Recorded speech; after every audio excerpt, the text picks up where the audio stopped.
Hi hello welcome to Trackmore YouTube channel in civil engineering. இந்த வீடியோவில் நம்ம எதை பற்றி பார்க்க போகிறோம் அப்படின்னா மேனுஃபேக்சரிங் ஆஃப் ஃப்ளையாஷ் பிரிக்ஸ்.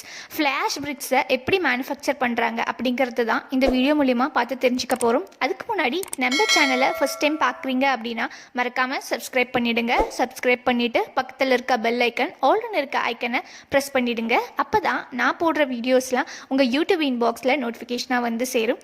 வாங்க வீடியோக்குள்ளே போகலாம்.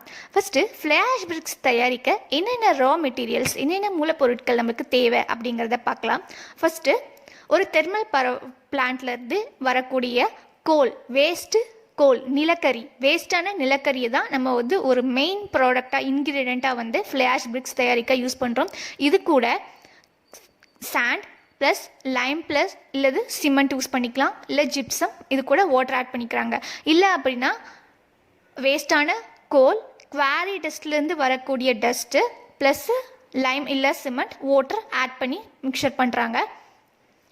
இது எப்படி மேனுஃபேக்சர் பண்ணுறாங்க அப்படின்னா இதெல்லாம் வந்து ஒரு பெரிய மிக்சர் கிரைண்டரில் போட்டு மிக்ஸ் பண்ணுறாங்க. மிக்ஸ் பண்ணிவிட்டு அது வந்து கன்வேயர் பெல்ட் மூலயமா மிஷினுக்கு போகுது. கன்வேயர் பெல்ட் இல்லைன்னா இவங்களே கொண்டு போய் மிஷினில் வந்து போடுறாங்க. அப்படி இல்லைன்னா கன்வேயர் பெல்ட் மூலிமா மிஷினுக்கு போகுது. மிஷின்லேயே வந்து மோல்டை வந்து ஃபிக்ஸ் பண்ணிடுறாங்க. அந்த மோல்டு மூலிமா நம்ம ரா மெட்டீரியல்ஸ்லாம் போட்டோம் இல்லையா, அது வந்து கொடுத்து மோல்டு மூலிமா நமக்கு வந்து ஒரு ஃபுல் பிரிக்காக வந்து நமக்கு கிடைக்குது.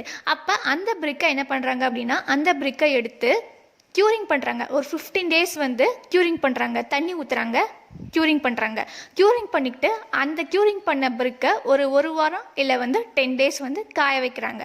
அதுக்கப்புறம் தான் வந்து அந்த காய வச்ச பிரிக்கை தான் வந்து இப்போ காய வச்சிட்டோம் அப்படின்னா அது ஃபுல் ஸ்ட்ரென்த்தோடு வந்து நமக்கு வந்து ஒரு ஃப்ளையாஷ் பிரிக்ஸ் வந்து கிடைச்சிது. அதுக்கப்புறம் தான் வந்து கன்ஸ்ட்ரக்ஷன் சைட்டுக்கு வந்து அதை வந்து ரீப்ளேஸ் பண்ணுறாங்க, கொண்டு போய் சேர்க்குறாங்க. இது மாதிரி ப்ராசஸ் தான் வந்து ஃப்ளையாஷ் பிரிக்ஸை வந்து உருவாக்குற விதம். நெக்ஸ்ட்டு இந்த ஃப்ளையாஷ் பிரிக்ஸை வந்து நம்ம ஏன் யூஸ் பண்ணணும், நாம் ஏன் பயன்படுத்தணும் அப்படிங்கிறதுக்கான காரணத்தையும் பார்க்கலாம். இப்போ வந்து ஒரு நிலக்கரி சுரங்கத்திலேருந்து வரக்கூடிய வேஸ்ட் கோல் ப்ராடக்டை வந்து நம்ம என்ன பண்ணுவோம் அப்படின்னா மோஸ்ட்லி என்ன பண்ணுவாங்க, ஒரு கடல்லையோ இல்லை வந்து ஏதாச்சும் ஒரு இடத்துலையோ வந்து எங்கேயோ கொண்டு போய் கொட்டிடுவாங்க. அதனால வந்து எந்த யூஸ்மே கிடையாது. இதே வந்து நம்ம வேஸ்ட்டை வந்து ரீசைக்கிள் பண்ணுறோம். தட் மீன் நம்ம ஒரு அந்த ப்ராடக்டை வந்து நம்ம ஒரு பில்டிங்கில் வந்து யூஸ் பண்ணும்போது அது வந்து திரும்பவும் வந்து ஒரு சுழற்சி ரீசைக்கிள் பண்ணும்போது அதோட மறுவாழ்வு கிடைக்குதுன்னே சொல்லலாம் அந்த கோலுக்கு. ஆனால் நம்ம வந்து ஒரு கிளே பிரிக்கை யூஸ் பண்ணும்போது என்ன பண்ணுறோம் அப்படின்னா விளை நிலங்களை, விவசாய நிலங்களில் இருக்கக்கூடிய களிமண்களில் எடுத்து தான் நம்ம வந்து கிளே பிரிக்கை வந்து உருவாக்குறோம். அதனால என்ன ஆகுது அப்படின்னா விவசாய நிலங்கள் வந்து பாதிக்கப்படுது. இதனால நம்மள அக்ரிகல்ச்சரும் வந்து ரொம்ப வந்து பாதிக்கப்படுது.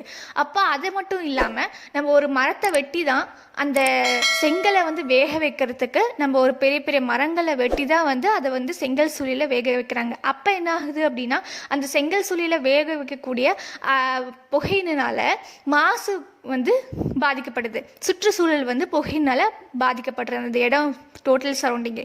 அப்போ வந்து நம்ம ஒரு பிரிக்கை தயாரிக்கிறதுக்குள்ள என்னென்ன ப்ராசஸ் வந்து பண்ண வேண்டியதாக இருக்குது, எவ்வளோ பாதிப்பு வந்து நம்ம வந்து பண்ண வேண்டியதாக இருக்குது. முக்கியமான ரீசன் நம்ம எங்கேயாச்சும் ஒரு இடத்துல இருந்து எடுத்துகிட்டு வந்து ஒரு செங்கல் தயாரிக்கிறதுக்கு எங்கேயாச்சும் ஒரு இடத்துல இருந்து தான் நம்ம வந்து கிளே வந்து கொண்டு வரோம்.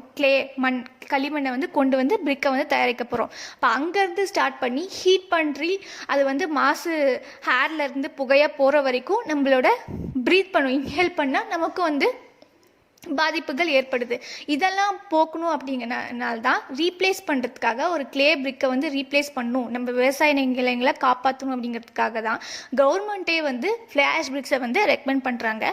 அது மட்டும் இல்லாமல் கிளே பிரிக்ஸுக்கும் ஃப்ளையாஷ் பிரிக்ஸுக்கும் மெயின் டிஃப்ரென்ஸ் பார்த்திங்கன்னா வாட்டர் அப்சர்வேஷன் தன்மை. வாட்டர் வந்து கிளே பிரிக்ஸ் வந்து நிறைய அப்சர்வ் பண்ணும். இதே ஃப்ளையாஷ் பிரிக்ஸ் பார்த்திங்கன்னா கம்மியாக தான் வாட்டர் அப்சர்வ் பண்ணும். அப்படி கம்மியாக வாட்டர் அப்சர்வ் பண்ணும்போது நம்ம ஒரு பேஸ்மெண்ட்டில் ஃப்ளையாஷ் பிரிக்ஸுக்கும் போடும்போதும் கட்டும்போதும் கிளே பிரிக்ஸ் கட்டி ஒரு பில்டிங் வந்து கன்ஸ்ட்ரக்ட் பண்ணும்போது என்ன மெயின் டிஃப்ரென்ஸ் அப்படின்னா இங்கே ஒரு செங்கல் வச்சு ஒரு களிமண் செங்கல் வச்சு கட்டின வீட்டில் வந்து அங்கங்கே பொறி பொறியாக இருக்கும், பேட்சஸ் மாதிரி இருக்கும். அப்படின்னா என்ன அர்த்தம்னா அந்த பிரிக்கு வந்து வாட்டரை வந்து நிறையா அப்சர்வ் பண்ணிக்குது, கீழே அடிமட் கிரவுண்ட் வாட்டர் வந்து நிறையா அப்சர்வ் பண்ணிக்குது அப்படின்னு சொல்லி அர்த்தம்.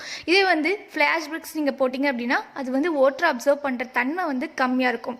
அதனால வந்து வீடு வந்து ஸ்ட்ராங்காக இருக்கும். அதே மாதிரி இன்னொரு மெயின் டிஃப்ரென்ஸ் பார்த்திங்கன்னா, வீடு ஃபுல்லாக ஒரு களிமண் செங்கல் வச்சு வீடு ஃபுல்லாக கட்டிட்டிங்க அப்படின்னா அங்கங்கே வந்து ஒரு ஹேர்லைன் கிராக்ஸ் மாதிரி ஒரு வந்து ஹேர்பின் கிராக்ஸ் மாதிரி வந்து ஃபார்ம் ஆகும். இதே வந்து ஃப்ளாஷ் பிரிக்ஸ் நீங்கள் கட்டி முடிச்சிட்டிங்க அப்படின்னா ஒரு வந்து மைனர் கிராக்ஸ் ஃபார்ம் ஆகுறது, ஒரு இது மாதிரி விடுறது, கிராக் மாதிரி விடுறது, அதெல்லாம் வந்து ஃப்ளாஷ் பிரிக்ஸில் கம்மியாக்கலாம். நெக்ஸ்ட்டு ஃப்ளாஷ் பிரிக்ஸை வந்து பேஸ்மெண்ட்டில் மட்டும்தான் வந்து யூஸ் பண்ணணுன்னு கிடையாது. நம்ம வந்து எங்கே வேணாலும் ஃப்ளாஷ் பிரிக்ஸை வந்து யூஸ் பண்ணிக்கலாம்.